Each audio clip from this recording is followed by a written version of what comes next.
Oke, jadi perkenalkan, nama saya Muhammad Rizky ya. Dengan NIM H071 120 1018. Emang salah, dia itu mejanya benar H071 201 018 ya, itu betul, tapi aku ngapalnya beda. Oke, langsung saja kita mulai materinya. Jadi ini sebenarnya adalah materi MIT basis data. Nah, kami disuruh untuk mengidentifikasi semua atribut data, atribut kunci. Bentar. Jadi kami disuruh mengidentifikasi semua atribut data dan atribut kunci buat membuatkan tabel entitas dan menormalisasi sampai tabel normal. Ini apa? Ini sebenarnya apa? Ini tuh sebenarnya di sini. Nah, jadi seharusnya ini di luar tadi bareng ini. Cuman aneh juga kalau ini di luar bareng ini. Jadi kami tuh disuruh mengidentifikasi KRS, dokumen-dokumen ke KRS, KHS, transkrip, nilai, sama daftar hadir. Itu kami disuruh identifikasi atribut datanya, atribut kuncinya, terus kami buat tabel entitasnya, lalu habis itu kita normalisasi sampai ke tabel normal, begitu. Saya langsung aja. Yang pertama, identifikasi semua atribut data dan atribut kunci. Jadi yang pertama itu KRS. Ini ada contoh KRS saya waktu semester berapa ini? Semester 3. Terus semester 3 ini KRS saya. Di sini ada tertera nama, NIM, program studi, semester, SKS, status KRS, mata kuliah, apa segala macam, bisa kalian lihat di sini. Nah, jadi apa tadi yang kita disuruh buat itu adalah identifikasi semua atribut data dan atribut kunci. Atribut data itu apa? Atribut data itu adalah data-data yang ada di dalam KRS. Semua data yang ada dalam KRS itu adalah termasuk atribut data. Biasanya kita bilang atribut data KRS begitu. Nah, di sini data-data yang ada di dalam KRS ini ada memuat nama, NIM, program studi, semester, maksimal SKS mungkin ya, SKS, status KRS, mata kuliah, kelas, ruangan, jadwal, SKS, dan aksinya nggak perlu deh.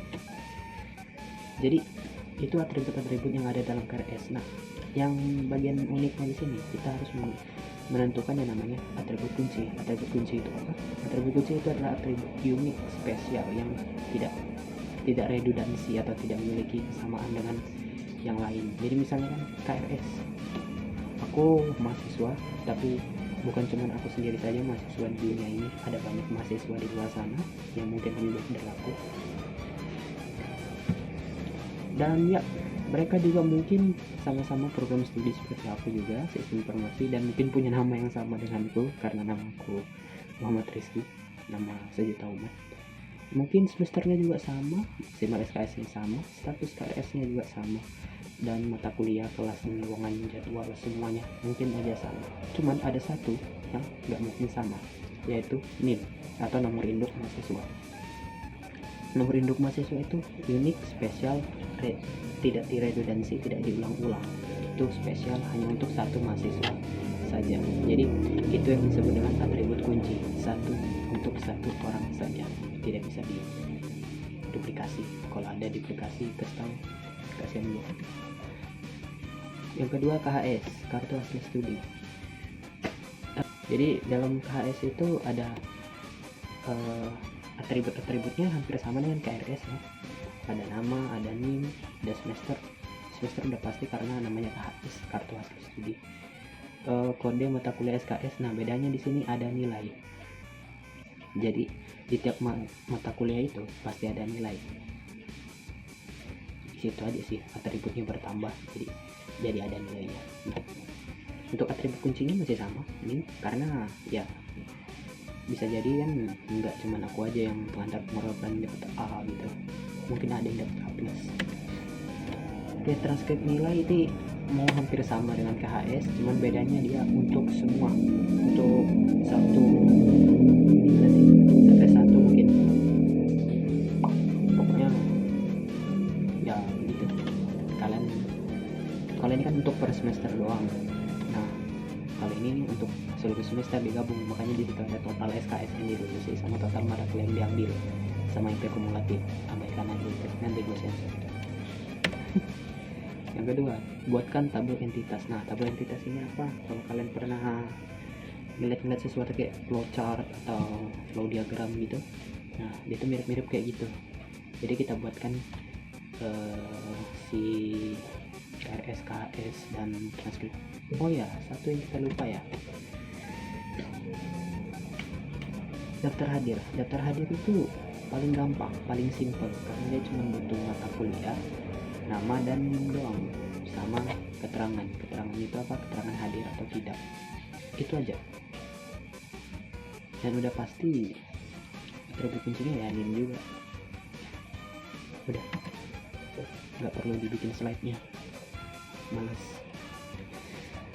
Oke, buatkan tabel entitas. Nah, yang pertama itu kalau kita bicara sudah pasti ada kotak-kotak dan ada bulat-bulatnya ya kalau bicara tentang flow diagram. Nah, cuman bedanya di sini KR apa sih namanya nih, tabel entitas itu nggak seperti flow diagram. Tidak seperti flow diagram. Karena dia itu tipenya bukan berdasarkan nama sesuatu, tapi berdasarkan entitas.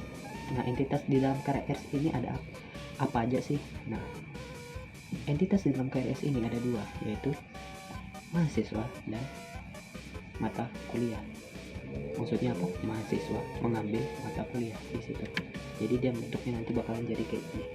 Nah, yang kotak-kotak itu, kotak-kotak yang warna kuning itu namanya entitas, entity atau thing, benda apa?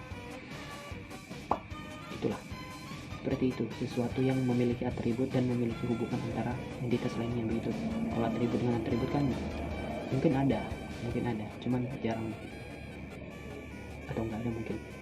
Kalau memang ada hubungannya dengan atribut lainnya dibikin jadi entitas saja. Nah, jadi mahasiswa ini punya atributnya tadi yang saya bilang, nama, NIM, semuanya ada lagi seperti mungkin tanggal lahir, nomor telepon, yang pasti program studi itu penting. Banyak lagi lah, ada banyak jenis kelamin, agama, segala ada cara.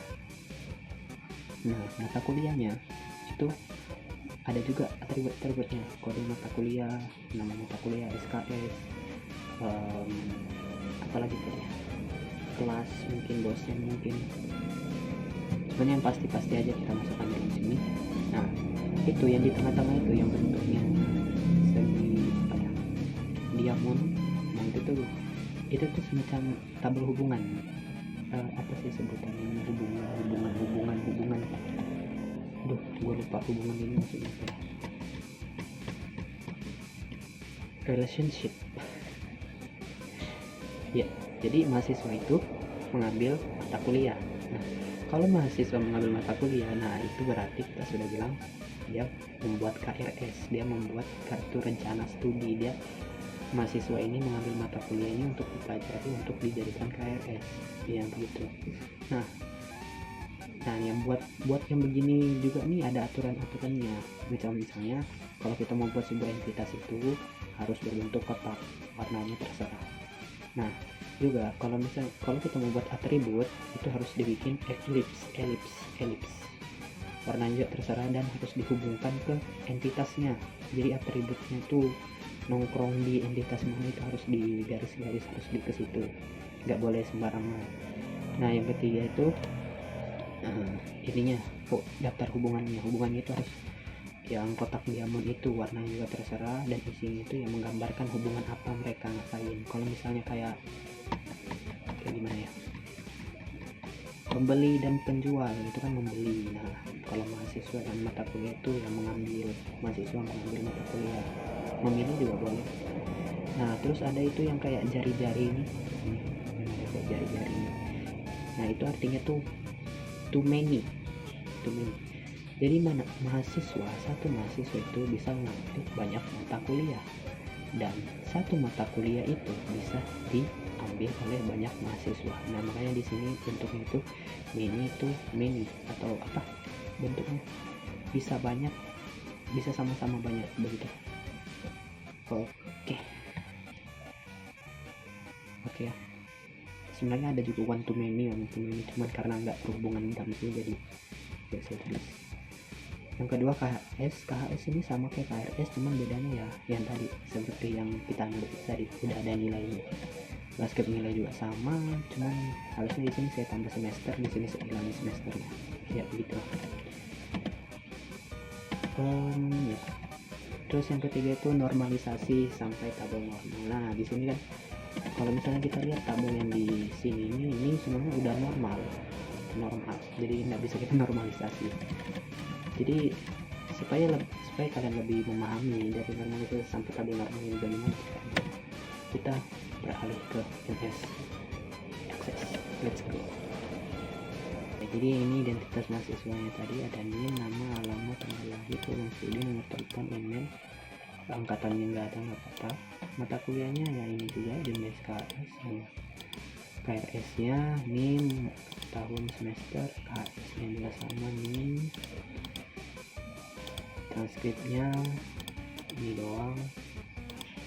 Oke, boleh lah di sini ditambah nilai 1.